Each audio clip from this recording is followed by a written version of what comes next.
Hello friends, good evening. இது Tuesday evening. எங்கே ready ஆகிட்டுருக்கேன்னு பார்த்தீங்கன்னா, இன்றைக்கி வந்து பௌர்ணமி இல்லை, அதனால் சத்யநாராயண பூஜைக்கு தான் போயிட்டுருக்கேன். எங்கள் வீட்டாண்ட பக்கத்தில் இருக்க கோயிலில் பூஜை நடக்கும்.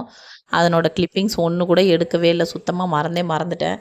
கோயிலுக்கு போயிட்டு அங்கேயே அன்னதானம் பண்ணாங்க. சாப்பிட்டுட்டு சாம்பார் சாதம், தயிர் சாதம் அதெல்லாம் சாப்பிட்டுட்டு வீட்டுக்கு வந்து கொஞ்ச நேரம் ரெஸ்ட் எடுத்துகிட்டு மறுபடியும் ஒரு 3:30 போல், செவ்வாய்க்கிழமன்றதுனால ரெகுலராக நான் பக்கத்தில் இருக்க கோவிலுக்கு போயிட்டு வருவேன், முருகர் கோயிலுக்கு.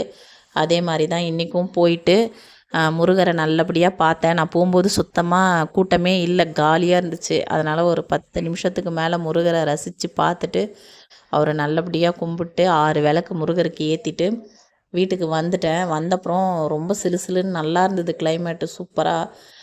மழை பக்கத்துலலாம் மழைனாங்க, ஆனால் இங்கே எங்கள் ஏரியாவில் மழை எதுவும் பெய்யல. ஆனால் அதனோட எஃபெக்ட் நல்லா தெரிஞ்சிச்சு. அந்த காற்றை விட்டு ஏஞ்சி உள்ளே வரவே மனசு இல்லை. கொஞ்சம் நேரம் அழகாக உட்காந்து அப்படியே ரசிச்சுட்டே இருந்தேன்.